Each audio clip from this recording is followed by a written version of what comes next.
Hello നമസ്കാരം. Radio mango സ്പോട്ട്ലൈറ്റിൽ ഞാൻ ഹാജർ വെച്ചു ശാലിനി. ഇന്നത്തെ എന്റെ ഗസ്റ്റിനെ കുറിച്ച് പറയുകയാണെങ്കിൽ മമ്മൂട്ടിയുടെ രൂപസൗന്ദര്യവും സുരേഷ് ഗോപിയുടെ തണ്ടും തടിയും ഒക്കെ ഉള്ള മലയാള സിനിമയിൽ ഒരു നടൻ എന്നൊക്കെ പറയണമെന്ന് എനിക്ക് ആഗ്രഹമുണ്ട്. പക്ഷെ ഇപ്പൊ മുന്നിലിരിക്കുന്ന ആളുടെ ഇപ്പോഴത്തെ രൂപം കാണുമ്പോ ഈ പറഞ്ഞൊക്കെ ഞാൻ വിഴുങ്ങ കേട്ടോ. പേര് പറയാനുള്ള അവസരം ഞാൻ അവനവന് കൊടുക്കാൻ സാധനം ചെയ്യണം കേട്ടോ. ഹായ്, ഞാനാണ് ടിനി ടോം. എങ്ങനെ ഒപ്പിച്ചെടുത്തു ഇത്രയും മെലിഞ്ഞൊരു രൂപം? എപ്പോഴും നമ്മള് ഒരേ രൂപത്തിലാണല്ലോ കണ്ടോണ്ടിരിക്കുന്നത്. അപ്പൊ നമുക്ക് തന്നെ ബോറടിക്കും കുറെ കഴിയുമ്പോൾ. ഞാനൊക്കെ എപ്പോഴും ചേഞ്ച് ചെയ്യാൻ ആഗ്രഹിക്കുന്ന ആളാണ്. അപ്പൊ അങ്ങനെ ഒരു ചേഞ്ച് ചെയ്യണമെന്ന് തോന്നി. അപ്പൊ അത് ശരീരത്തിൽ തന്നെ ആയാൽ നല്ലതാണെന്ന് തോന്നി. ആ ചേഞ്ച് പല ചേഞ്ചസിനും കാരണമായി എന്ന് പറഞ്ഞിട്ടുണ്ടെങ്കിൽ എന്റെ ഒരുപാട് പ്രശ്നങ്ങൾ മാറി കിട്ടി. പ്രശ്നങ്ങൾ എന്ന് പറഞ്ഞിട്ടുണ്ടെങ്കിൽ ഭയങ്കര പ്രശ്നങ്ങളൊന്നും എനിക്ക് ഉണ്ടായിരുന്നില്ല. ഷുഗറും കൊളസ്ട്രോളൊന്നും ഉണ്ടായിരുന്നില്ല. പക്ഷേ എന്റെ ഹൈറ്റിനനുസരിച്ച് വെയിറ്റ് ആക്കാൻ പറഞ്ഞ ഒരാള്. അപ്പൊ അതിന്റെ ഒരു സുഖം എന്താണെന്ന് അറിയാൻ വേണ്ടിയിട്ട് ഞാൻ അത് ട്രൈ ചെയ്ത് നോക്കി. പക്ഷെ കറക്റ്റ് ആണ്. നമ്മുടെ ഹൈറ്റിനനുസരിച്ച് ഞാൻ 6'1" ഉണ്ട്, 6 അടി 1 ഇഞ്ച് ഉണ്ട്. അപ്പൊ എനിക്ക് 82 കിലോസേ പാടുള്ളൂ. 93 ഉണ്ടായിരുന്നു ബോഡി മാസ് ഇൻഡെക്സ്. അപ്പൊ 83 ആക്കി 10 കിലോസ് ഞാൻ ലൂസ് ചെയ്തു. അപ്പൊ അതിന്റെ ഒരു സുഖം എന്താന്നുള്ളപ്പോ മനസ്സിലാവുന്നുണ്ട്. ഏത് ഡ്രസ്സും എനിക്ക് ധരിക്കാൻ പറ്റും. കറക്റ്റ് ഫിറ്റ്നസ് ഇതാന്ന് തോന്നണം എനിക്ക്. അപ്പൊ അത് കണ്ടിന്യൂ ചെയ്യാൻ ആഗ്രഹിക്കണം. ഇത് സാധാരണ മലയാളികളൊക്കെ ഇത്തിരി തണ്ടും തടിയുള്ള ആൾക്കാരൊക്കെ പെട്ടെന്ന് ഇങ്ങനെ മെലിഞ്ഞൊക്കെ കണ്ടു കഴിഞ്ഞാൽ അശ്വ ആ കൂടി കോലം കിട്ടുപോയില്ല, ക്ഷീണിച്ചല്ലോ, പട്ടിണിയാണോ എന്നൊക്കെ ചോദിക്കും. ഈ അടുത്ത് പലരും ഇങ്ങനെ ചോദിച്ചു. ഞാനിവിടെ ഈ അടുത്ത് വേളാങ്കണ്ണിയിൽ ഞാൻ പോയി പ്രാർത്ഥിച്ചപ്പോൾ ടിനിയുടെ വീട്ടിൽ വല്ല പ്രശ്നമുണ്ടോ? നമ്മൾ പ്രാർത്ഥിക്കാൻ ചെല്ലുന്നതൊക്കെ ഒരു പ്രശ്നമായിട്ടാണ് കാണുന്നത്. നമ്മൾ താങ്ക്സ് ഗിവിങ്ങിന് വേണ്ടി ചെന്നാലും താടി വെച്ചാൽ ഇപ്പൊ എന്റെ അമ്മ കാണുമ്പോൾ ഇത് എന്ത് പറ്റി, ഞാൻ ക്ഷീണിച്ച്. പക്ഷേ ഇതറിയാവുന്ന ആൾക്കാർ കാണുമ്പോൾ ഇതെങ്ങനായി, ഇതെങ്ങനെ ആക്കി എന്നൊക്കെ ചോദിക്കും. എങ്ങനെ ഗ്ലാമറായി എന്നാണ് ചോദിക്കുന്നത്. ഗ്ലാമറായി എന്നല്ല ചോദിക്കുന്നത്, എങ്ങനെ ഫിറ്റായി. ഞാൻ അടിച്ചു ഫിറ്റായി എന്നല്ല, എങ്ങനെ അപ്പൊ അത് ഞാൻ വയറ് കുറക്കാൻ പല ശ്രമങ്ങളും നടത്തിയിട്ടുണ്ട്. പല എക്സസൈസും നോക്കിയിട്ടുണ്ട്. സ്വിം ചെയ്ത് കുറേ ഉണ്ടായിരുന്നില്ല. പക്ഷെ ഇപ്പൊ എനിക്ക് കുറക്കാൻ പറ്റി. ഞാൻ ഈ ഭക്ഷണപ്രിയാണ്, ശരിക്കും ഫുഡിയാണ് ഞാൻ. അപ്പൊ എല്ലാ ഭക്ഷണവും അന്വേഷിച്ച് പോയി കഴിക്കുന്ന ആളാണ്. അപ്പൊ എന്താ പറ്റുന്നതെന്ന് പറഞ്ഞാൽ വയറ് നമുക്ക് കറക്റ്റ് ആക്കാൻ പറ്റണില്ല. പക്ഷെ ഇപ്പൊ ഞാൻ എന്റെ ടെക്നിക്ക് കണ്ടുപിടിച്ചു എങ്ങനെ വയറ് കുറക്കാം. അപ്പൊ അതിൽ ഭയങ്കര സന്തോഷമുണ്ട്. നമ്മൾ ഈ മലയാള സിനിമയിൽ കുറെ നാളുകളായിട്ടുള്ള സങ്കല്പമാണ് ഒരു നായകൻ എന്ന് പറയുമ്പോൾ ശരിക്കും മൊത്ത തടിയും വണ്ണവും ഒക്കെ വേണമെന്നില്ല. അപ്പൊ ഇതെല്ലാം തികഞ്ഞ ഒരാളാണ് ടിനി ടോം. ഇതൊക്കെ ഞാൻ പറഞ്ഞു പറയിപ്പിക്കുന്നത് എന്ത് കാര്യമിരിക്കുന്നത്. ഞാനുള്ളതല്ലേ പറയട്ടെ, നോണയൊന്നും ഞാൻ പറയാറില്ല. ആയിക്കോട്ടെ. അപ്പൊ ടിനി ടോമിന്റെ സങ്കല്പത്തില് ഒരു മലയാള സിനിമയിലെ നടൻ അല്ലെങ്കിൽ നായകൻ എന്ന് പറയുമ്പോ അപ്പൊ എങ്ങനെ വേണമെന്നാണ്, എന്തൊക്കെ ക്വാളിറ്റീസ്, ബേസിക് ക്വാളിറ്റീസ് എന്ത് വേണമെന്ന് വെച്ചിട്ടുണ്ട്? നമ്മളും ഇന്റർനാഷണൽ ലെവലിലേക്ക് ഉയരണം. ഇപ്പൊ പൃഥ്വിരാജൊക്കെ ഉണ്ടല്ലോ, അപ്പൊ നമുക്ക് അഭിമാനിക്കാൻ പറ്റും. ഇപ്പൊ രാജുവിന്റെ മനസ്സിലൊക്കെ മമ്മൂക്ക അല്ലെങ്കിൽ ലാലേട്ടൻ ഇവരൊക്കെ തന്നെയാണ്. പുരുഷത്വം എന്താന്നൊക്കെ ചോദിച്ചിട്ടുണ്ടെങ്കിൽ ലാലേട്ടൻ മീശ വിരിക്കുമ്പോഴാണ്. അപ്പൊ ഈ സങ്കല്പങ്ങൾ ഇതൊക്കെ തന്നെയാണ്. പക്ഷെ ഒരു ഇന്റർനാഷണൽ ലെവൽ ഇപ്പോ ഞാൻ കാണുന്നത് കേരളത്തിൽ നിന്ന്, ഞാൻ മറ്റാരും ഇൻസൾട്ട് ചെയ്യാൻ വേണ്ടിയിട്ടല്ല, ഒരു ഇന്റർനാഷണൽ ലെവലിൽ ഹീറോയിൻ എന്ന് പറഞ്ഞ് എനിക്ക് മമതേനെ കാണുമ്പോൾ എനിക്ക് ഫീൽ ചെയ്യാറുണ്ട്. മമത മോഹൻദാസ് ആ എല്ലാ ക്വാളിറ്റീസും മെയിൻറ്റെയിൻ ചെയ്യുന്നുണ്ട്. അപ്പൊ ആ ഒരു ലെവലിലേക്ക് എല്ലാ ഹീറോസും വരണം എന്നുള്ളതാണ് എന്റെ അഭിപ്രായം. ഇപ്പൊ ബോളിവുഡിലുള്ള ആൾക്കാർക്ക് കാണുമ്പോൾ നമ്മൾ ആ വയറിയാടി വരും മറ്റേ അങ്ങനെ പറയരുത് ഇനി. അപ്പൊ എല്ലാം ഫിറ്റ്നസ് നമ്മുടെ നാടും അതിന്റെ ഒരു മാതൃകയായിരിക്കണം. ഈ ഫിറ്റ്നസ്സിൽ നമ്മുടെ താരങ്ങളും കുറച്ച് അധികം ശ്രദ്ധിക്കാണ്ടെന്നാണല്ലേ? ശ്രദ്ധിക്കണം എന്ന് ഇപ്പൊ ക്യാരക്ടേഴ്സ് ചെയ്യണമെങ്കിൽ ഒരു ഏലിയൻ ലുക്ക് ഒന്നും വേണ്ട നമുക്ക്. ഈ മസിൽസ് അല്ല ഞാൻ പറയണത്. ഇപ്പൊ ദുൽഖറിന് ഏത് ഡ്രസ് ഇട്ടാലും കറക്റ്റ് ചേരുന്നുണ്ട്. ഫഹദ് ഇപ്പൊ വന്നിരിക്കുന്ന എല്ലാവരും പെർഫെക്റ്റ് അല്ലേ? ആ ഒരു സ്റ്റെപ്പ് വെച്ച് കഴിഞ്ഞു എല്ലാവരും. അതിന്റെ ഭാഗമായിട്ടാണോ ടിനിയും ഫിറ്റ്നസ് ഒക്കെ നോക്കണേ? അല്ല, ഞാൻ ഫ്രെയിം വിട്ട് ഇതുവരെയായിട്ട് പോയിട്ടില്ല. ഇപ്പൊ വയറൊക്കെ ഉണ്ടെന്ന് പറഞ്ഞാലും മറ്റുള്ളവർക്ക് തോന്നാത്തത് വിധം ഞാൻ വയറൊതുക്കാൻ എനിക്ക് കൺട്രോൾഡ് ആയിരുന്നു. എനിക്ക് ഒതുക്കാൻ പറ്റും. അപ്പൊ അത് വിട്ടിട്ട് ഞാൻ ചെറുപ്പം മുതലേ ഞാൻ കുറച്ച് ഫിറ്റ്നസ്സിൽ ഞാൻ നോക്കുമായിരുന്നു. ക്രിക്കറ്റും ഫുട്ബോളും അതുപോലെ തന്നെ കറാട്ടെ എല്ലാം ഞാൻ ചെയ്യുമായിരുന്നു. ഒന്നും പൂർത്തിയാക്കിയിട്ടില്ല. പക്ഷെ ആ ഒരു ഇത് വിട്ട് കളഞ്ഞിട്ടില്ല. അത് നമുക്കൊരു കോൺഫിഡൻസ് തന്നെയാണ് എപ്പോഴും. എല്ലാവർക്കും അത് വേണം എന്നുള്ളതാണ്. പക്ഷെ ക്യാരക്ടർ റോൾസ് ചെയ്യുമ്പോൾ ചിലപ്പോൾ പലരും പല രൂപത്തിലായിരിക്കണം. എല്ലാവരും ഒരുപോലെ ഇരിക്കരുതല്ലോ. അപ്പൊ ചിലർക്ക് വയറ് ആവശ്യമാണ്. അപ്പൊ അതുള്ളവർ അത് കളഞ്ഞു കഴിയുമ്പോൾ ചിലപ്പോൾ അവർ പിന്നെ നമുക്ക് ഐഡന്റിഫൈ ചെയ്യാൻ ബുദ്ധിമുട്ടായിരിക്കും. അങ്ങനെ പലർക്കും സംഭവിച്ചിട്ടുണ്ട്. ക്ഷീണിച്ച ഒരു കൊച്ചിനീഫയെ നമുക്ക് സങ്കല്പിക്കാൻ പറ്റില്ല അല്ലെ? അപ്പൊ അങ്ങനെയുള്ള ക്യാരക്ടർ റോൾസ് ചെയ്യേണ്ട ആൾക്കാർ അത് മെയിൻറ്റെയിൻ ചെയ്യുക. അതിൽ ഹെൽത്ത് കീപ്പ് ചെയ്ത് പോവുക. കാരണം എല്ലാം ചെക്ക് ചെയ്ത് പെർഫെക്റ്റ് ആയിട്ട് പോവുക. ഹെൽത്ത് കോൺഷ്യസ് ആയിരിക്കണം നമ്മളെല്ലാവരും. ആണോന്നല്ല, അത് ആരോഗ്യമാണ് ഏറ്റവും വലിയ സമ്പത്ത്. നമ്മൾ എത്ര ഉണ്ടാക്കിയിട്ടും കാര്യമില്ല. ഇത് ശരിക്കും ഒരു ബ്ലെസ്സിംഗ് ആണ്. എത്രയോ പേരിൽ നിന്ന് സെലക്റ്റീവായിട്ട് കിട്ടുന്നതാണ്. അപ്പൊ അത് ഒരു കടപ്പാടുണ്ട് നമുക്ക് നമ്മുടെ ശരീരത്തോടും ജനങ്ങളോടും. അപ്പോ കുറച്ച് കോൺഷ്യസ് ആയിരിക്കണം നമ്മൾ. ഇവിടെ സൈക്കിൾ ഓടിക്കാനൊക്കെ പോയില്ലായിരുന്നോ? സൈക്കിള് പക്ഷേ പട്ടി വന്നു കഴിഞ്ഞപ്പോഴേ പട്ടി കുറെ ഓടണം. എന്നെ പട്ടിക്ക് എക്സസൈസ് ആയി മാറി ഞാൻ സൈക്കിൾ ഓടണത്. ഒരു പ്രാവശ്യം എന്നെ പിന്നാലെ എത്തിയെന്നേ. ഞാൻ എന്നെ കടിച്ച് നിലത്തിട്ട് തന്നെ ഞാൻ ചവിട്ടി വെളുപ്പിന് തിരിച്ചു വരുമ്പോൾ ഒരു വർക്ക്ഷോപ്പിന്റെ അവിടെ നിന്ന് ഒരു ലോറിയുടെ അടിയിൽ നിന്ന് ഒരു കറുത്ത പട്ടി. ഞാൻ എന്തൊക്കെ കിതയ്ക്കണ സൗണ്ട് കിട്ടി. ഞാൻ ചവിട്ടുമ്പോ എന്റെ കിതപ്പല്ല വേറെ എന്ന് പറഞ്ഞിട്ട് കിതച്ചോണ്ടിരിക്കുന്നു. ഞാൻ നോക്കിയപ്പോ എന്റെ കാലിന്റെ അടിയിൽ കറുത്ത സാധനം പുറകെ ഓടി വരാണ്. എന്റെ ജീവിതത്തിൽ ഞാൻ ഇത്ര പേടിച്ചിട്ടില്ല. എന്താ സംഭവിക്കണമെന്ന് അറിയില്ല. അപ്പൊ ഞാൻ ഒരൊറ്റ തെറി പറഞ്ഞു എന്ന് പറഞ്ഞ ഒരു തെറി പറഞ്ഞപ്പോ അടുത്ത് നിൽക്കുന്ന സ്കൂട്ടറിൽ പോണ ആൾ എന്നെ തിരിഞ്ഞു നോക്കണത്. അയാളെ തെറി പറഞ്ഞു. പക്ഷെ ഇപ്പുറത്തൊരു കറുത്ത പട്ടിയുണ്ട്.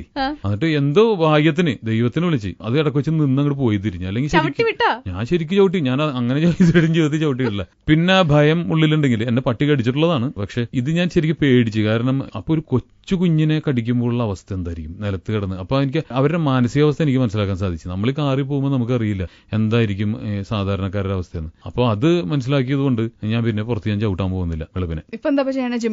യോഗ അത് ഒരു 10 മിനിറ്റ് ചെയ്താൽ മതി. യോഗയാണ് ഏറ്റവും ലോകത്തെ ഏറ്റവും ബെസ്റ്റ് എക്സസൈസ്. അത് ഞാൻ കണ്ടുപിടിച്ചത് 2-3 കാര്യങ്ങൾ എനിക്ക് മനസ്സിലാക്കാൻ സാധിച്ചുള്ളൂ. പക്ഷെ അതിൽ നിന്ന് കിട്ടുന്ന ഒരു എനർജി വേറെ ലെവലാണ്. ഈ ജിമ്മിലൊക്കെ പോയിട്ട് നമ്മൾ ഡെയിലി ഒരേ സ്ഥലത്ത് തന്നെ നമുക്ക് കുറെ ബോറടിക്കും 1.5 മണിക്കൂറൊക്കെ നമ്മൾ ചെയ്യുമ്പോൾ. പക്ഷേ സൈക്ലിംഗ് ചെയ്യുമ്പോൾ ബോറടിക്കില്ലായിരുന്നു. സ്ഥലമൊക്കെ കണ്ടിങ്ങനെ എവിടെ പോയാലും ഞാൻ സൈക്കിൾ പുറകിൽ വെച്ച് കൊണ്ടുപോയിരുന്നു. അപ്പൊ പലരും പാലൂക്കാൻ പോകണമെന്നൊക്കെ പറയുന്നത്. പക്ഷെ യോഗ ചെയ്ത് കഴിഞ്ഞപ്പോ എന്താന്ന് പറഞ്ഞിട്ടുണ്ടെങ്കിൽ ഒന്ന് അധികം ആയാസ മുറകളൊന്നുമില്ല. നമ്മൾ ഹെവി ആയിട്ടൊന്നും ചെയ്യണ്ട, പക്ഷെ ഫ്ലെക്സിബിൾ ആവും. എന്തൊക്കെയാ ചെയ്യല്? സൂര്യ നമസ്കാരം അറിയാം. പിന്നെ ഒരു 5 മിനിറ്റ്സ് ഒരു എക്സസൈസ് ഉണ്ട്, നിന്ന് ചാടണത് 5 മിനിറ്റ് കണ്ടിന്യൂസ് ചാടണം. പറയുമ്പോൾ സുഖമായിട്ട് തോന്നും, പക്ഷെ അത് ചെയ്ത് കഴിയുമ്പോൾ എത്ര ഓടിയാലും നമ്മൾ കിതക്കില്ല. അപ്പൊ അങ്ങനെ 2-3 ടെക്നിക്സ് ഞാൻ പഠിച്ചിട്ടുണ്ട്. അല്ലാതെ ബോഡി ഫ്ലെക്സിബിൾ ആയോ? ബോഡി പണ്ടേ കുറച്ചൊക്കെ ഫ്ലെക്സിബിൾ ആണ്. കാല് മൂക്കിൽ മുട്ടിക്കാൻ പറ്റുമോ? കാലൊന്നും മൂക്കിൽ മുട്ടിക്കണമെന്നില്ല, അങ്ങനെയൊന്നും പറഞ്ഞിട്ടൊന്നുമില്ല. നമ്മള് സ്റ്റെപ്പ് കയറുക, മല കയറുക, അപ്പോഴൊന്നും കിതപ്പ് വരുന്നില്ലെങ്കിൽ നമ്മൾ ഫിറ്റ് ആണ്. കളീഗ്സിനിടയിലൊക്കെ ഈ യോഗ പ്രൊമോട്ട് ചെയ്യുമോ? ഞാൻ ഇതിന്റെ പ്രൊമോട്ടർ ഒന്നല്ല, ഫിറ്റ്നസിന്റെ പ്രൊമോട്ടർ അതൊന്നുമല്ല. പക്ഷെ അത് പ്രധാന ഘടകമാണ് മനുഷ്യന്റെ ടൈം ടേബിളിൽ പ്രധാനമായിട്ട് ഇൻക്ലൂഡ് ചെയ്യേണ്ടത്. ജഗദീഷ് ശ്രീകുമാറൊക്കെ വൈകിട്ട് ഷൂട്ടിംഗ് കഴിഞ്ഞ് വന്നാൽ നടക്കുന്നത് ഞാൻ കണ്ടിട്ടുണ്ട്.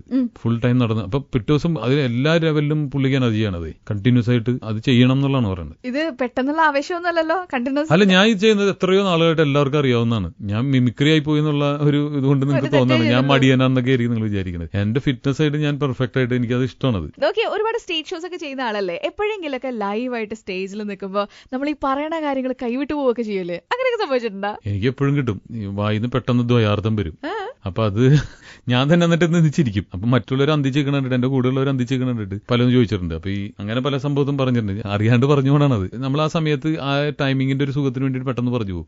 ആൾക്കാരൊക്കെ ചിരിക്കുകയും ചെയ്യും. പിന്നെ എന്റെ കൂടെ നിൽക്കുന്നവർക്കാണ് ഷോക്കായി പോണത്, ഇവനിങ്ങനെ പറഞ്ഞല്ല എന്ന് ഓർത്തിട്ട്. ഇതിപ്പോഴാ സ്റ്റേജിലാണോ? അതെ, സ്റ്റേജിൽ ഉണ്ടായിട്ടില്ല, പലതവണ അങ്ങനെ ഉണ്ടായിട്ടുണ്ട്. എന്നിട്ട് അവരെ തെറിവിന്റെ ബാക്കിൽ വന്നിട്ട് നിനക്ക് വേറെ പണിയില്ല, ആൾക്കാരും ഇല്ല, പക്രുവിനായിട്ടൊക്കെയാണ് ഞാൻ പണി കൊടുത്തേക്കുന്നത് പോലെ. അവൻ ബാക്കിൽ വന്നിട്ട് ഭയങ്കരമായിട്ട് പറയും, ബോധമില്ല ആൾക്കാർ. ഞാൻ പറഞ്ഞ് സ്ഥിരം ഒരു ഐറ്റം ചെയ്തോണ്ടിരിക്കാൻ നമുക്ക് ബോറടിക്കും. അപ്പൊ അതിന് ചേഞ്ചസിന് വേണ്ടിയിട്ട് അങ്ങോട്ടും ഇങ്ങോട്ടും കുറച്ചൊക്കെ മാറ്റും ജോക്സ് ഒക്കെ. അപ്പൊ അതിന് വേണ്ടിയിട്ട് ചിലപ്പോൾ പെട്ടെന്ന് ടൈമിങ്ങിൽ പറഞ്ഞു പോകണതാണ്. അത് കറക്റ്റ് വീഴുകയും ചെയ്യും, ആൾക്കാർ അത് ഏറ്റെടുക്കുകയും ചെയ്യും, മറ്റവനാകെ അടി പോവുകയും ചെയ്യും. മനസ്സിലായില്ലേ? അപ്പൊ അതൊരു ഫ്രഷ്നെസ് ഫീൽ ചെയ്യും. അല്ല, അപ്പൊ കൗണ്ടർ അടിക്കില്ല, തിരിച്ച് കൗണ്ടർ അടിക്കാൻ പറ്റില്ല. അത് ഒരിക്കലും ഒരു പ്രതീക്ഷിക്കാത്ത രീതിയിലല്ല ഞാൻ പറയുന്നത്. സ്റ്റേജിൽ അതെ, സ്ക്രിപ്റ്റിലുള്ളതല്ല, സ്ക്രിപ്റ്റിൽ അങ്ങനെ നമ്മൾ ചെയ്യില്ലല്ലോ. ഇപ്പൊ ടിനി ടോം ഒരു സെലിബ്രിറ്റി ആണല്ലോ. സെലിബ്രിറ്റീസ് വായ തുറക്കുമ്പോ ശ്രദ്ധിക്കേണ്ട കാര്യങ്ങൾ ഒരു 5 കാര്യങ്ങൾ എന്താണെന്ന് വിചാരിച്ചിട്ടുള്ളത്? 5 എണ്ണമൊന്നുമില്ല, ഒറ്റ കാര്യമുള്ളൂ, അപ്രിയ സത്യങ്ങൾ വിളിച്ച് പറയാതിരിക്കുക, മനസ്സിൽ ഒതുക്കുക.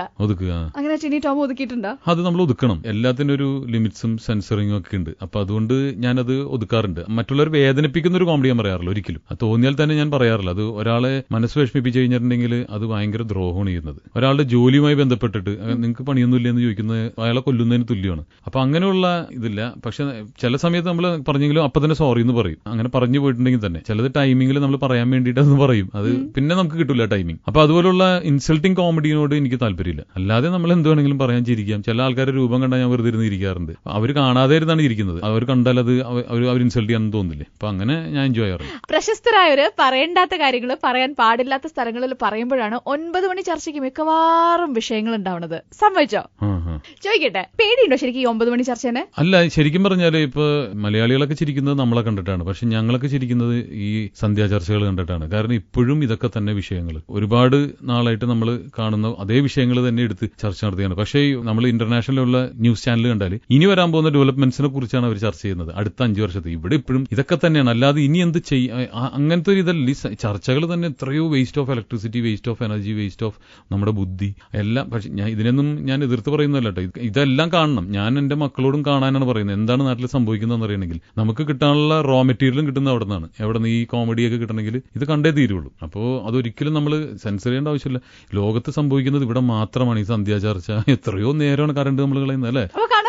പിന്നെ ഞാൻ സ്ഥിരമായിട്ട് ന്യൂസ് ചാനലിന്റെ ഫാനാണ് ഞാൻ. എനിക്ക് ന്യൂസ് ഭയങ്കര ഇഷ്ടമാണ്. എന്താണ് സംഭവിക്കുന്നതെന്ന് അറിയാനും അതിനെക്കുറിച്ച് എന്താണ് ഇവർ പറയുന്നതെന്ന് അറിയാനും. പക്ഷെ ഇതെല്ലാം വേസ്റ്റ് ആണെന്ന് എനിക്കറിയാം. ആ ബോധ്യത്തോട് തന്നെ കാണുന്നതാണ്. അപ്ഡേറ്റഡ് ആണോ കാര്യങ്ങളിലൊക്കെ? അത്യാവശ്യം കാര്യങ്ങൾ. ഇപ്പൊ കുറച്ച് നമ്മൾ ഫോറിൻ ടൂറൊക്കെ പോകുമ്പോൾ നമുക്ക് കുറച്ച് കണക്ഷൻ വിട്ടുപോകും. ഇപ്പൊ ഞാൻ ഒരു കണക്ഷൻ വിട്ടിരിക്കുകയാണ്. ഞാനൊരു ഓസ്ട്രേലിയൻ ടൂറിലായിരുന്നതുകൊണ്ട് 10 ദിവസം എന്താ നടന്നതെന്ന് എനിക്ക് കറക്റ്റ് അറിയില്ല. ഇനി പേഴ്സണൽ ആയിട്ട് ഒരു കാര്യം ചോദിക്കട്ടെ, എവിടെ നീ തമാശകളൊക്കെ കിട്ടുന്നത് സ്റ്റേജ് ഷോ ഒക്കെ ചെയ്യാനായിട്ട്? തമാശ കിട്ടാൻ ഒരു ക്ഷാമില്ല. നമ്മൾ വെറുതെ കാലത്ത് പേപ്പർ എടുത്ത് വായിച്ചാൽ പോരെ. എത്ര തമാശകളാണ് നമ്മുടെ നാട്ടിൽ നടക്കുന്ന മുഴുവൻ തമാശകളാണ്.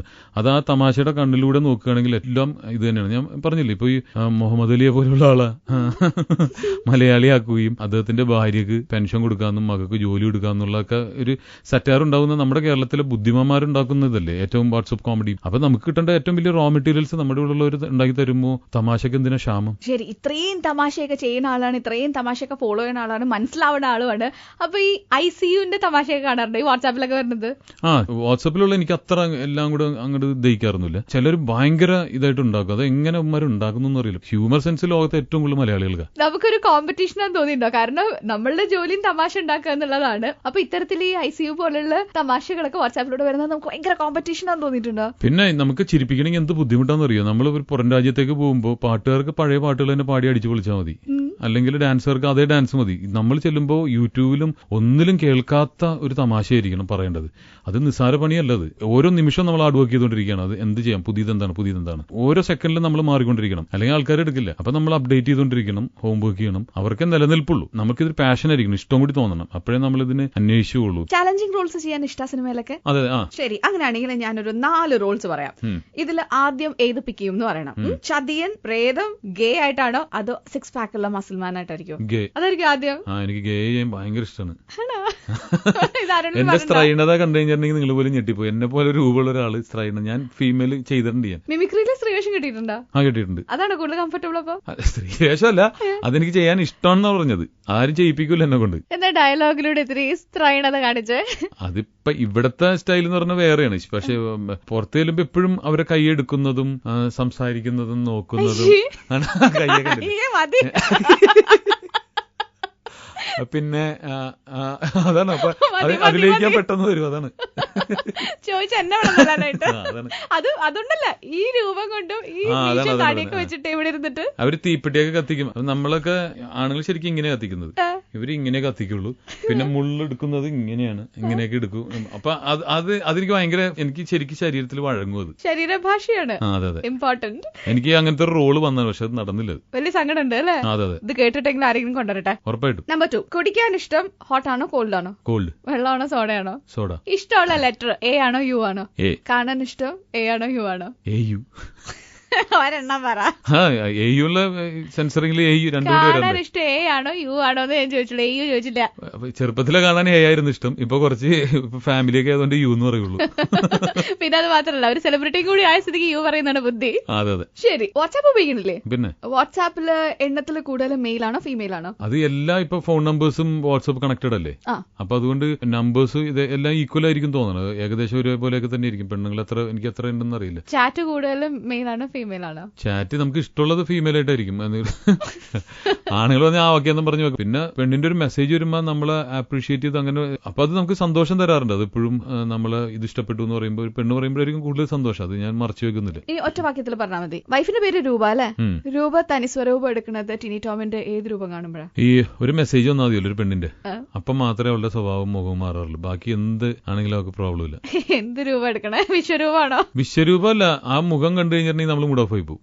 അതെന്ത് രൂപ എന്തും ഭാവം എന്ന് പോലും എനിക്കറിയില്ല. അപ്പൊ ഒരു മെസ്സേജ് മതി കുടുംബം തകരാൻ. അത് ഈ അടുത്ത് ഭയങ്കര രസമുണ്ടായിരുന്നു. എന്റെ വണ്ടിയിൽ നോക്കിയപ്പോ കമ്മല്, അതൊരു ചീപ്പ് കമ്മല്, സ്വർണ്ണമൊന്നുമല്ല.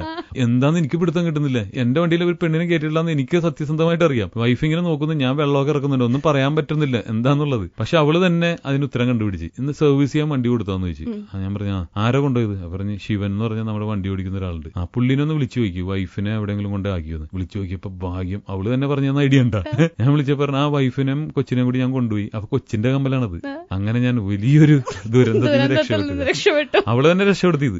അപ്പൊ നമ്മുടെ ഒക്കെ മണ്ടന്മാരാണ്. എനിക്കൊന്നും പെട്ടെന്ന് ഉണ പറയാൻ പറ്റില്ല. പുറത്തു പോകുമ്പോ എന്റെ നമ്പർ തന്നെ വൈഫിന് കൊടുത്തിട്ട് പോണത്. ഇപ്പൊ ഒരുപാട് പെണ്ണുങ്ങൾ ആ സമയത്തായിരിക്കും വിളിക്കുന്നത്. ഇത്രയും പെണ്ണുങ്ങളുടെ ലിസ്റ്റ് വന്ന് കാണിച്ച് ഇതിനൊക്കെ റീസൺ ഞാൻ ഉണ്ടാക്കണ്ടേ?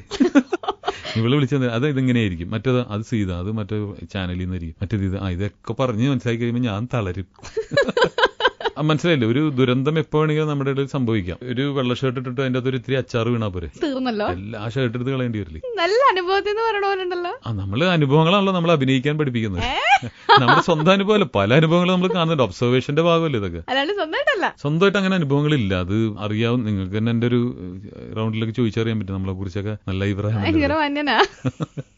ആ ഒരു ക്യാപിറ്റല് മാത്രമേ ഉള്ളൂ എനിക്ക്. ഒരു സ്കിറ്റ് ഉണ്ടാക്കാനായിട്ട് അപ്പൊ എത്ര നാളത്തെ പ്രിപ്പറേഷൻ ഒക്കെ വേണം ശരിക്കും? 10 മിനിറ്റ്. 10 മിനിറ്റ് മതിയില്ലേ? ശരിക്കോ?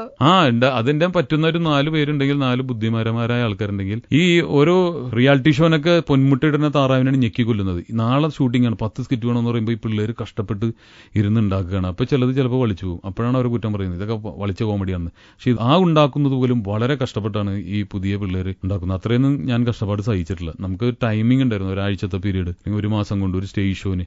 ഇതങ്ങനെയല്ല. ഇപ്പൊ ഡെയിലി 8 സ്കിറ്റ് തയ്യാറാക്കാൻ പറയും. 8 ചാനലിൽ 18 സ്കിറ്റ് ദിവസവും നടന്നുകൊണ്ടിരിക്കുകയാണ്. അപ്പൊ അതിൽ സർവൈവ് ചെയ്യുന്നവർ ഞാൻ നിസ്സാരക്കാരല്ല. അവരൊക്കെ ശരിക്കും ഹാർഡ് വർക്ക് ചെയ്തിട്ട് തന്നെയാണ്. ഇപ്പൊ റിയാലിറ്റി ഷോയിൽ പാടാൻ പറഞ്ഞ ആ പാട്ട് തന്നെ അറിയാവുന്ന ആരും ഉണ്ടാക്കി വെച്ച പാട്ട് പാടി. അതൊന്നും കഴിവുകേടുന്നായിട്ടല്ല ഞാൻ പറയുന്നത്. അതിൽ തന്നെ ഹാർഡ് വർക്ക് ചെയ്തത്. ഇതങ്ങനെയല്ല. നമ്മൾ ബീജത്തിൽ നിന്ന് തുടങ്ങണം, അതിന്റെ ഒരു ത്രെഡ് ഉണ്ടാക്കണം, അതിൽ നിന്ന് വളർന്ന് വലുതാവണം, ഒരു വലിയ കുട്ടിയായിട്ട് നമുക്ക് പ്രസന്റ് ചെയ്യാൻ പറ്റുള്ളൂ. ഇപ്പൊ റിയാലിറ്റി ഷോയിൽ ജഡ്ജായിട്ടൊക്കെ ഇരുന്നിട്ടില്ലേ?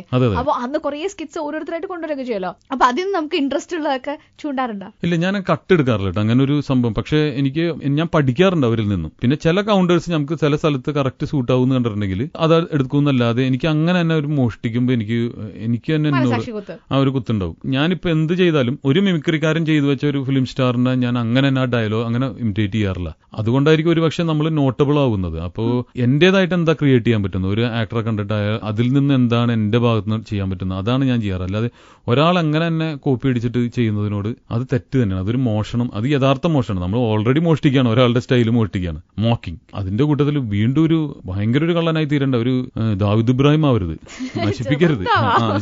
ചെറിയൊരു കള്ളനാവാം. കോമഡി വേറെ ആരെങ്കിലും മോഷ്ടിച്ചിട്ടുണ്ടോ? കണ്ടിട്ടുണ്ടോ? അയ്യോ, ഇഷ്ടം പോലെ പേര് കണ്ടിട്ടുണ്ട്. നമ്മളിപ്പോ സ്റ്റേജിൽ പെർഫോം ചെയ്യുമ്പോൾ ഒരു റെക്കോർഡഡ് സാധനം ഉണ്ടെങ്കിൽ അത് തന്നെ ഒരു ലാപ്ടോപ്പിൽ കോപ്പി ചെയ്തിട്ട് വേറെ സ്ഥലത്ത് സ്റ്റേജിൽ ചെയ്യുന്നത് ഞാൻ അറിഞ്ഞിട്ടുണ്ട്. കണ്ടിട്ടുണ്ടോ? കണ്ടിട്ടില്ല, കേട്ടിട്ടുണ്ട്. ഞാൻ വരുന്നുണ്ടെന്ന് പറഞ്ഞ പിന്നെ അവര് ചെയ്യൂല്ലോ. അങ്ങനത്തെ ആൾക്കാരെ പരിചയമുണ്ട്. എനിക്ക് പരിചയമുണ്ട്. എന്റെ പരിചയമുള്ള കൂട്ടുകാരൻ തന്നെ പറഞ്ഞു, ഞാൻ അന്ന് അത് മറ്റേ എടുത്തിട്ടാന്നിട്ട് ഞാൻ അവിടെ പോയി ചെയ്തെന്ന് പറയും. ചെയ്തോട്ടെ, കുഴപ്പമില്ല. പക്ഷെ നമുക്കൊരിക്കലും അതൊരു വിഷമമായിട്ടൊന്നുമില്ല. നമ്മളെടുത്തുണ്ടാക്കും. ഈ ക്രിയേറ്റ് ചെയ്യാൻ പറ്റുന്നവന് വിഷമമില്ല, വിത്തുകളൊക്കെ വിഷമം എന്തിനാ? പക്ഷെ ക്രെഡിറ്റ്സ് കൊടുക്കാതിരിക്കുമ്പോ സങ്കടമില്ലേ? നമ്മളുടെ തോട്ടല്ലേ. അതിപ്പോ എന്ത് ചെയ്യാൻ പറ്റും? ഓരോരുത്തരുടെ ആറ്റിറ്റ്യൂഡാണ് അത്. നമുക്കൊരിക്കലും അത് പാടില്ല എന്ന് റൈറ്റ്സ് ഒന്നുമില്ല. നമുക്ക് ഇന്ന പോലെ ഈ റൈറ്റ്സ്, കോപ്പി റൈറ്റ് എന്നൊക്കെ പറഞ്ഞിട്ട് ഇതുണ്ടോ? ഇല്ല. ആ സ്റ്റേജിൽ ചെല്ലുമ്പോൾ ആൾക്കാർ ആസ്വദിക്കുന്നുണ്ടോ എന്നുള്ളതാണ്. അത് കഴിഞ്ഞാൽ പിന്നെ നമ്മുടെ കൈവിട്ട് പോയി. പിന്നെ ആര് കൊണ്ടുപോയി എന്തായെന്നും നമുക്കൊരിക്കലും അത് അവകാശപ്പെടാൻ പാടില്ല, പറ്റില്ല. ഏത് റോള് തരുമ്പോഴും ഈ ശബ്ദം കൊണ്ട് നമുക്ക് ഞെട്ടിക്കാനൊന്നും പറ്റില്ല. ചിലപ്പോൾ അതിന് ഫീബിൾ ആയിട്ടുള്ള സൗണ്ട് ആയിരിക്കും വേണ്ടത്. അപ്പൊ അങ്ങനെ ഉപയോഗിക്കുക. അത് കറക്റ്റ് ആയിട്ട് ചെയ്യാൻ അറിയുന്നവരാണ് പ്രൂവ് ചെയ്യപ്പെടുന്നത്. എനിക്ക് സ്ത്രീകളുടെ ശബ്ദം എടുക്കാൻ അറിയോ? എന്താ മോളെ എന്റെ ശബ്ദം എടുക്കാൻ അറിയോ? ഇതൊരു ശബ്ദമാണോ? എന്താ എന്റെ ശബ്ദത്തിന് കുഴപ്പം? നല്ല വോയിസാണ്. എപ്പോഴും ഇതൊരു ഭയങ്കര ഒരു കഴിവാണെന്ന് വെച്ചിട്ടുണ്ടെങ്കിൽ നമ്മൾ ഫിസിക്കലായിട്ട് അല്ലാണ്ട് ശബ്ദം കൊണ്ട് ആൾക്കാരെ ഇരുത്തുക. നമ്മൾ യാത്ര ചെയ്യുമ്പോഴൊക്കെ ഈ സൗണ്ടിന്റെ ആരാധകനായി തീരുക അല്ലെങ്കിൽ ആരാധികയായി തീരുക എന്ന് പറഞ്ഞാൽ അത് വോയിസ് ബ്ലസ്ഡ് ആണ്. വോയിസിൽ ഇത്തിരി പ്രശ്നം ഉണ്ടെങ്കിൽ ഓർത്ത് നോക്കി. എനിക്ക് ഇത്രയും നല്ല രൂപം ഉണ്ടായിട്ട് എന്താ എവിടെ ഇങ്ങനത്തെ സൗണ്ട് ഉണ്ടെന്ന് ഓർത്ത് നോക്കി. ഇത് രണ്ടും കൂടി ചേർന്ന് തന്നതിൽ അപ്പൊ ഒരുപാട് കാര്യങ്ങൾ നോക്കുമ്പോൾ നമ്മൾ ബ്ലസ്ഡ് ആയിട്ട് തോന്നും. അപ്പോ ശാലിനിയും എപ്പോഴും അഭിമാനിക്കുക. സ്വരസ്ഥാനങ്ങളുണ്ട്. ഖണ്ഡ്യം എന്ന് പറയുന്നത് തൊണ്ടയുടെ അവിടെയാണ്. പിന്നെ ദന്ത്യം, ഓഷ്ട്യം, ചുണ്ടുകൊണ്ട്, നാക്കും, ഇതെല്ലാം പറയുന്നത് മലയാളത്തിനാണ് നമ്മൾ ഉപയോഗിക്കുന്നത്. വേറൊരു ലാംഗ്വേജിനും നമ്മൾ ഇത്ര ഉപയോഗിക്കുന്നില്ല. ശാലിനിക്ക് വേണമെങ്കിൽ നന്നായിട്ട് ഇംഗ്ലീഷ് പറയാൻ പറ്റും, ഹിന്ദി പറയാൻ പറ്റുന്നതൊക്കെ നന്നായിട്ട് മലയാളം പറയാനും സാധിക്കുന്നതുകൊണ്ടാണ്. ചൈനക്കാർക്ക് ഇതുപോലെ ഹിന്ദി പറയാൻ പറ്റില്ല. അതുപോലെ ഹിന്ദിക്കാർക്ക് വന്നിട്ട് മലയാളം ഇതുപോലെ നന്നായിട്ട് പറയാൻ പറ്റില്ല. എന്താ പറയാ കാലത്ത് ട്രെയിനിങ് വേണം. പക്ഷെ ശാലിനിക്ക് നന്നായിട്ട് ചിലപ്പോൾ ഹിന്ദി പറയാൻ പറ്റും. പെട്ടെന്ന് അവിടെ പോയി 2 മാസം നിന്ന് പറയാൻ പറ്റും. ഇംഗ്ലീഷ് പറയാൻ പറ്റും, അമേരിക്കൻ ആക്സെന്റ് പറയാൻ പറ്റും. അത് നമ്മുടെ ഈ ഒരു 5 സ്വരസ്ഥാനങ്ങൾ നമ്മുടെ വായിൽ ഉള്ളതുകൊണ്ടാണ്, അത് ഉപയോഗിക്കുന്നതുകൊണ്ടാണ്. മലയാളം എന്ന ഭാഷയിൽ ഇതെല്ലാം ഉപയോഗിക്കുന്നുണ്ട്. ഞാൻ പറഞ്ഞില്ലേ, ഞാൻ വേറെ കാര്യങ്ങളിലാണ് കൂടുതൽ റിസർച്ച് ചെയ്യുന്നതും പഠിക്കുന്നതും ഇഷ്ടം. സത്യം പറയും, സ്വരത്തിനെ കുറിച്ച് ഇത്രയും റിസർച്ച് ചെയ്തപ്പോ പാടാൻ തുടങ്ങിയ ശേഷമല്ലേ? ഞാൻ പാടാൻ തുടങ്ങിയിട്ടില്ല. ഞാൻ ചെറുപ്പം പോലെ പാടുന്നതാണ്. പക്ഷെ ഇപ്പോഴും പാടിയിട്ടെന്ന് ഞാൻ വിശ്വസിക്കുന്നില്ല. മംഗ്ലീഷിൽ പാടിയില്ലേ? അതൊക്കെ വെറുതെ ഒരു എന്റെ അഭിപ്രായത്തിൽ ഒരു തോന്നിയാസങ്ങളായിട്ട് മാത്രമേ എനിക്ക് തോന്നുന്നുള്ളൂ. ആദ്യമായിട്ട് പാടാൻ വിളിച്ചപ്പോ ഞെട്ടിയോ? സത്യം പറഞ്ഞ മംഗ്ലീഷിന് ഞെട്ടിയൊന്നുമില്ല. എന്നെ കൊണ്ട് നടക്കും. ഞാൻ ഫസ്റ്റ് പാടുന്നത് ബേണി ഇഗ്നീഷ്യസ്, എന്റെ അമ്മയുടെ കസിൻസ് ആണ്, ഫസ്റ്റ് കസിൻസ് ആണ്.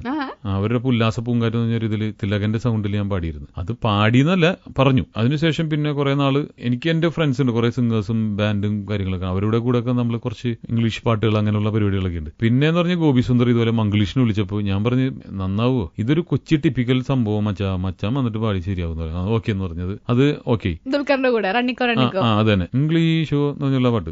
പിന്നെ പാടുന്നതാണ് ഈ അന്യർക്ക് പ്രവേശനമില്ല. അതൊരു ഫുൾ ഫ്ലഡ് സോങ് ആണ്. ശരിക്കും ഒരു ഹിന്ദി സോങ് തന്നെയാണ്. ഒരു കിഷോർ കുമാറിനെയൊക്കെ ഇമിറ്റേറ്റ് ചെയ്തിട്ടുള്ള സാധനമാണ്. അപ്പൊ അപ്പോഴാണ് എനിക്ക് പാടാൻ പറ്റുമെന്ന് തോന്നിയത്. അത് മറ്റുള്ളവരെ അധികം വെറുപ്പിക്കാതെ പാടാൻ പറ്റുമെന്ന് തോന്നിയതാണ്. കൂവൊന്നുമില്ല. കാരണം നമ്മൾ ട്രെയിൻ സിംഗർ ഒന്നുമല്ലോ. എന്നിട്ട് നമ്മളെ കുറ്റം പറയുന്നവരുണ്ട്. എന്റെ ഒരു ദിവസം പോയി എന്നൊക്കെ പറഞ്ഞ് യൂട്യൂബിൽ ഇടാറുണ്ട് ഇയാളുടെ പാട്ട് കേട്ടിട്ട്. അപ്പൊ ഇങ്ങനെ ഒരു ജാമ്യം എടുക്കുന്നത് മറ്റൊന്നും കൊണ്ടല്ല, ഞാനൊരു ട്രെയിൻ സിംഗർ അല്ല. പിന്നെ ഇപ്പൊ ഷാജാൻ ബരിക്കുട്ടിയിൽ നാദർഷിക്ക് വിളിച്ചപ്പോ എന്റെ അടുത്ത് ഇതുപോലെ പറഞ്ഞു, നീ ഒരു പാട്ട് പാടാൻ പോണ്. അപ്പൊ ഞാൻ പറഞ്ഞു രണ്ടുപേരുണ്ട് കൂടെ. ഞാൻ ആരാണ്? യേശുദാസും ജയന്തറിനാണെന്ന് പറഞ്ഞപ്പോ ഞാൻ പറഞ്ഞു എന്താ പറയണ കാര്യട്ടാ? എടാ അതേടാ നീ പേടിക്കൊന്നും വേണ്ട, നീ എന്റെ അടുത്ത് റാപ്പാണ്. ഞാൻ പറഞ്ഞു എന്താ സംഭവം എന്ന് പറഞ്ഞാൽ പഴയ ഗാനങ്ങളുടെ വരികൾ എടുത്തിട്ട് പുതിയ ട്യൂണിൽ നമ്മൾ ചെയ്യാണ്. എനിക്കിനി സ്റ്റേജിലും അവിടെ പോകണ്ടാണ്. ആൾക്കാര് നമ്മളെ വെറുത്ത് കഴിഞ്ഞാൽ തീർന്നില്ല നമ്മള്. എടാ നമ്മളത് വീഡിയോ ഒക്കെ എടുത്ത് കംപ്ലീറ്റ് ഹിറ്റാക്കാൻ പോണ്. ഞാൻ പറഞ്ഞു എന്നോട് വലിയ വൈരാഗ്യം ഉണ്ടായിട്ട് ഇങ്ങനെ ചെയ്യണതാണ്. പിന്നെ സമാധാനം കിട്ടിയെന്ന് പറഞ്ഞത് ഇവർ രണ്ടുപേരും അല്ല, അഫ്സലും ആദർശാണ് ഇത് പാടുന്നതെന്ന് പറഞ്ഞു. അപ്പൊ കുഴപ്പമില്ല, ഒരു ഫണ്ണി സോങ് ആണ് ശരിക്കുന്നത്. അവരാകുമ്പോ പിന്നെ കുഴപ്പമില്ല, അവരൊപ്പം ഒരു തമാശയായിട്ട് ആൾക്കാർ കണ്ടോളും എന്നുള്ള രീതിയിൽ കുറച്ചങ്ങനെ റാപ്പ് അങ്ങനത്തെ ഒരു സംഭവം. അത് നമ്മളൊന്നിനും പറ്റില്ല എന്ന് പറയരുത്. ഇപ്പൊ വിമാനം ഓടിക്കാമെന്ന് പറഞ്ഞാൽ അതിനും നമ്മൾ ശ്രമിക്കണം, നമ്മൾ എന്തിനും തയ്യാറാവുക, മനസ്സിലാവുക. എല്ലാം ശരിക്കും പറഞ്ഞാൽ എല്ലാ ആക്ടേഴ്സിനും പാടാനുള്ള കഴിവുണ്ട്. ഒരു താളം എന്ന് പറഞ്ഞ സംഭവം ഉണ്ടല്ലോ മനസ്സിൽ, അതുണ്ടെങ്കിൽ പാടാൻ പറ്റും. ഇരട്ട സംവിധായകർ, ഇരട്ട തിരക്കഥാകൃത്തുക്കൾ ഇങ്ങനെയൊക്കെ കേട്ടിട്ടില്ലേ? അതേപോലെ തന്നെ ഇരട്ട കൊമേഡിയൻസ് പറഞ്ഞ ടൈറ്റിലോട് കൂടിയാണ് ടിനി ടോമിനെയും പക്രുവിനെയും നമുക്ക് എല്ലാവർക്കും അറിയുന്നത്. ഗിന്നസ് പക്രുവിന്. ടിനി ചോദിക്കട്ടെ, നിങ്ങൾ TV ഷോസിലൂടെ ഇത്രയും ഹിറ്റായിട്ട് വന്നൊരു കോമ്പിനേഷനാണ്. ഈ കോമ്പിനേഷനിലും ഒരു മേൽക്കോയ്മയൊക്കെ ഉണ്ടായിരുന്നോ ഈ സ്റ്റേജ് ഷോസ് ഒക്കെ കിട്ടുന്ന കാര്യത്തില്? ഈ പുട്ടി ചോദിക്കുമ്പോ കറിയും കൂടി ചോദിക്കൂലേ? അതില് വെറും പുട്ട് മാത്രം ആരും മേടിച്ചോണ്ട് പോകില്ല, കറിയായിട്ടും വാങ്ങിക്കില്ല. അപ്പൊ ഇത് രണ്ടും കൂടിയേ മേടിക്കുള്ളൂ. അത് പാക്കേജ് ആണത്. ഇപ്പൊ ഒരു ചാക്കരി മേടിച്ചിട്ടുണ്ടെങ്കിൽ ഒരു സോപ്പ് ഫ്രീ ഉണ്ടാവും ചെറുതായിട്ട്. അപ്പൊ അതുപോലെ രണ്ടുപേരും അങ്ങോട്ടും ഇങ്ങോട്ടും ഫ്രീ ആണ്, രണ്ടുപേരും ഓഫേഴ്സായി മാറും. ഒരുമിച്ച് എന്നെ വിളിക്കുക, എന്നിട്ട് നമ്മൾ ഒരുമിച്ച് പോകാന്ന് പറയും. ചിലപ്പോ ചില സാമ്പത്തിക നഷ്ടങ്ങൾ ഞങ്ങൾക്ക് ഉണ്ടാവുമായിരിക്കും, എങ്കിലും ഒരുമിച്ച് ആവശ്യപ്പെടുന്ന ആൾക്കാർക്ക് നമ്മൾ അഡ്ജസ്റ്റ് ചെയ്ത് തന്നെ സ്റ്റേജ് ഷോസ് ഞങ്ങൾ ഇപ്പോഴും ഒരുമിച്ച് ചെയ്യുന്നുണ്ട്. അപ്പൊ അത് ജനങ്ങൾക്ക് ഇഷ്ടമാണ്. ഈ രണ്ട് അൾട്ടിമേറ്റ്സ് കാണുമ്പോൾ ഒരാൾ എക്സ്ട്രീംസ് ആണ് ശരിക്കും. ഇത്രയും താഴെയുള്ള ആൾ, ഇത്രയും ഉയരം കൂടിയ ആൾക്കാർ, അവര് തമ്മിലുള്ള ഫൈറ്റ്, അതൊക്കെ എല്ലാവർക്കും ഭയങ്കര ഇഷ്ടമാണത്. അപ്പൊ സെപ്പറേറ്റ് ആയിട്ട് പോകാറില്ല? അല്ല, ഞങ്ങൾ സെപ്പറേറ്റ് ആയിട്ടും പോകാറുണ്ട്. ചിലപ്പോൾ ചെറുത് മതി എന്ന് പറയുമ്പോൾ ചെറുത് കൊണ്ടുപോകല്ലേ. ചെറിയ ഫ്രിഡ്ജ് വേണ്ടവർക്ക് ചെറുത് മേടിക്കുക, വലുത് വേണ്ടവർക്ക് ചോയ്സ് ഉണ്ട്. അപ്പോൾ ചിലപ്പോൾ അഫോർഡബിൾ ആവണം, കുറച്ച് ഞങ്ങൾക്കും അഫോർഡ് ചെയ്യാൻ പറ്റണം, അവർക്കും പറ്റണം. അപ്പൊ ചിലപ്പോൾ ഫോറിൻ ഷൂസിനൊക്കെ പോകുമ്പോൾ ചിലപ്പോൾ ഞാൻ ഒറ്റയ്ക്കും വേറെ രണ്ടുപേരായിരിക്കും എന്റെ അസോസിയേറ്റ്സ് ആയിട്ട് വരുന്നത്. മറ്റത് പക്രു ചിലപ്പോൾ പുള്ളി വേറെ രണ്ടുപേരായിട്ട് അങ്ങനെ പോകും. പക്ഷെ രണ്ടുപേരും കൂടി വേണം എന്ന് പറയുമ്പോൾ ആ രീതിയിൽ പെർഫോം ചെയ്യും. നമ്മൾ എന്തിനും തയ്യാറാണ്. ആരായിട്ടും കംഫർട്ടബിൾ ചെയ്യാനായിട്ട് അങ്ങനെയില്ല. ആരായിട്ടും നമ്മൾ വെള്ളം പോലെയാണ്. കുപ്പിയിൽ ഒഴിച്ചു വെച്ചാൽ കുപ്പിയിലിരിക്കും, ഗ്ലാസ്സിൽ ഒഴിച്ചാൽ ഗ്ലാസ്സിലിരിക്കും. അഡാപ്റ്റബിൾ എന്ന് പറയൂലേ. അപ്പൊ എന്തിലും ചേരാൻ പറ്റുന്ന രീതിയിലാണ്, ആ ഒരു ദ്രാവക രൂപത്തിലാണ് ഞാൻ ജീവിക്കുന്നത്. സത്യം പറയും, ഈ താടിയൊക്കെ വളർത്തിരിക്കുന്ന ഏതെങ്കിലും പടത്തിന് വേണ്ടിയിട്ടാണോ? ശരിക്കും ഒരു സിനിമയ്ക്ക് വേണ്ടി തന്നെയാണ്. പക്ഷെ അതിന് കുറച്ച് ഹേർഡിൽസ് ഉണ്ട്, കുറച്ച് ഇത് കടക്കാനുണ്ട്. കടമ്പകൾ കഴിഞ്ഞിട്ട് അത് ഒരു പ്രീ പ്രൊഡക്ഷൻ കാര്യങ്ങളൊക്കെ നടന്നുകൊണ്ടിരിക്കുന്നു. ഇപ്പൊ ഒരു സിനിമ ഈ രൂപം വെച്ച് ചെയ്തു. പക്ഷെ ഈ കാലിയൻ എന്ന് പറഞ്ഞൊരു പടമാണ്, അത് മുരിക്കാശ്ശേരി എന്ന് പറയുന്ന സ്ഥലത്താണ് ചെയ്തത്. അതും പുതിയ ഹീറോസ് ആണ്, ഹീറോയിൻ പുതിയതാണ്. പക്ഷെ അതിന്റെ അത് വളരെ പ്രധാനപ്പെട്ട വേഷം മേഘനാഥൻ, നമ്മുടെ ഞങ്ങൾ രണ്ടുപേരും ഒരു കഥ പോകുന്നുണ്ട് അതിന്റെ അകത്ത്. അപ്പൊ ഓരോ സ്ഥലങ്ങളും ഇപ്പൊ ഷൂട്ടിങ്ങിന് പോകുമ്പോൾ അവിടത്തെ എന്താന്ന് ഞാൻ വളരെ വളരെ കീനായിട്ട് ഒബ്സർവ് ചെയ്യാറുണ്ട്. എന്താണ് അവിടുത്തെ ഭക്ഷണം, എന്താണ് അവിടുത്തെ. എന്നെ അത്ഭുതപ്പെടുത്തിയത് ഈ ഒരു സ്ഥലത്ത് വന്നപ്പോ ഇതിന്റെ പ്രൊഡ്യൂസേഴ്സ് മുഴുവൻ കർഷകരാണ്. അവരുടെ അവിടെ ഉള്ള ഒരാളാണ് ആശാൻ എന്ന് പറഞ്ഞിട്ട് ഒരാളുണ്ട്, രാഘവൻ ആശാൻ. ആ ക്യാരക്ടറാണ് ഞാൻ ചെയ്യുന്നത്. അയാൾ 4 ഭാര്യമാരുണ്ട്. അയാൾക്ക് കൃഷിയുടെ കൂട്ടത്തിൽ ഈ കൃഷിയും കൂടി ഉണ്ട്. അയാൾ പലരെയും കല്യാണം കഴിച്ചിട്ടുണ്ട്. അപ്പൊ അയാളെ ഒന്ന് കാണണമെന്ന് തോന്നി. ഫോട്ടോ മാത്രമേ ഞാൻ കണ്ടുള്ളൂ. അതൊരു 60-65 വയസ്സുള്ള ഒരാളാണ്. അയാളുടെ ഒരു ഫ്ലാഷ് ബാക്ക് എന്ന് പറഞ്ഞിട്ടുണ്ടെങ്കിൽ അയാൾ ഭയങ്കരമാണ്, ഒന്നിനും പേടിയില്ല, എന്തും തിന്നും, എന്തും 10 പൈസ കയ്യിലില്ലെങ്കിൽ അയാൾ ജീവിക്കും. അപ്പൊ ഈ നാട്ടിൽ ചെന്നപ്പോ ഞാൻ പറഞ്ഞില്ലേ, ഈ കർഷകരാണ് ഇതിന്റെ പ്രൊഡ്യൂസേഴ്സ്. ഞാൻ ഇവർക്ക് എവിടെ നിന്ന് കാശ് കിട്ടുന്ന നോക്കിയപ്പോൾ കുരുമുളകൊക്കെ കൊണ്ട് 50 ലക്ഷം രൂപ ഉണ്ടാക്കാൻ പറ്റുമെന്ന് പറയുന്നത് ആദ്യമായിട്ടാണ് ഒരു സീസണിൽ. അപ്പൊ കുരുമുളകിന്റെ വില കുറഞ്ഞാൽ അപ്പൊ തന്നെ റബ്ബറിലേക്ക് അവർ കയറും, അല്ലെങ്കിൽ കൊക്കോ. അവിടെ ഭക്ഷണം എന്താ കഴിച്ചതെന്ന് ചോദിച്ചാൽ കാലത്ത് എന്താന്ന് ചോദിച്ചേ, കാലത്ത് എന്ത് കഴിച്ചു, ഉച്ചക്ക് എന്ത് കഴിച്ചു, വൈകിട്ട് എന്ത് കഴിച്ചു. ചക്കപ്പുഴുക്ക്, ഉച്ചയ്ക്ക് ചക്കപ്പുഴുക്കും മീൻകറിയും, ചക്കട. ചക്ക കൊണ്ട് മാത്രം ഒരു ചക്കയുടെ വേൾഡ്. ലാസ്റ്റ് ഉച്ചക്ക് ഊണ് കഴിഞ്ഞപ്പോഴും ചക്കയുടെ ഇതെന്താന്ന് വെച്ചപ്പോ ചക്ക ഐസ്ക്രീം എന്ന്. ചക്ക കൊണ്ട് മാത്രം. പക്ഷെ ഇതിന്റെ ഒരു സംഭവം എന്താന്ന് പറഞ്ഞാൽ, ഒരു ഡോക്ടറിന് ഒരു പേഷ്യന്റ് വന്നപ്പോ ഷുഗർ ഭയങ്കരമായിട്ട് ഡൗൺ ആയിരിക്കണം. എന്താന്ന് ചെക്ക് ചെയ്തപ്പോ ഈ പച്ചച്ചക്ക പുഴുങ്ങി തിന്നുകൊണ്ടാണെന്ന്. അപ്പൊ ഒരു മെഡിക്കൽ സംഭവം കൂടി ഉണ്ട് ഈ ചക്കയ്ക്ക്. അപ്പൊ ഞാൻ ചെന്നിട്ടാണെങ്കിൽ ഇത് കഴിച്ചിട്ട് ഞാൻ ഇതിന്റെ അഡിക്റ്റ് ആയി പോയി. ഉച്ചയ്ക്ക് ഒരു ചക്ക കൊണ്ടുവന്ന ഇന്ന് മീൻകറി ആണെങ്കിൽ ഇപ്പോഴും എന്റെ വെള്ളം ഇറങ്ങാണ്, നാളെ ചിക്കൻ കറി ആയിരിക്കും. അപ്പൊ ഈ ഇടുന്ന കറിയുടെ ടേസ്റ്റ് ആയിരിക്കും ചക്കയ്ക്ക് വരുന്നത്.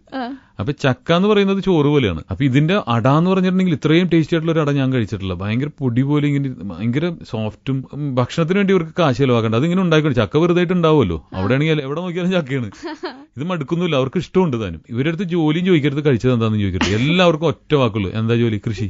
എന്താ കഴിച്ചത്, ചക്ക. പക്ഷെ അങ്ങനെ ഒരു ലോകത്തിൽ 10-15 ദിവസം ഞാൻ കഴിഞ്ഞപ്പോ എനിക്ക് ഭയങ്കരമായിട്ട് അവിടുത്തെ സ്ഥലങ്ങൾ കാണണം. ഒരു ഇതുവരെയായിട്ടും ക്യാമറയിൽ വരാത്ത കുറെ സ്ഥലങ്ങൾ. ഇനി ആ സ്ഥലങ്ങൾ നമ്മൾ കാണുന്നുണ്ടെങ്കിൽ പടം കാണണം അല്ലേ? ഒരു ചക്ക വേൾഡില്, വേൾഡ് ഓഫ് ചക്ക, ജാക്ക് ഫ്രൂട്ട്. അപ്പൊ ഇനി ഈ പ്രോജക്റ്റിനും ഇനി വരുന്ന എല്ലാ പ്രോജക്റ്റിനും ഓൾ ദ വെരി ബെസ്റ്റ്. കഴിഞ്ഞ 4 മണിക്കൂറായി നമ്മൾ സംസാരിക്കാൻ തുടങ്ങിയിട്ട്. Thank you. All the very best. Thank you Shalini.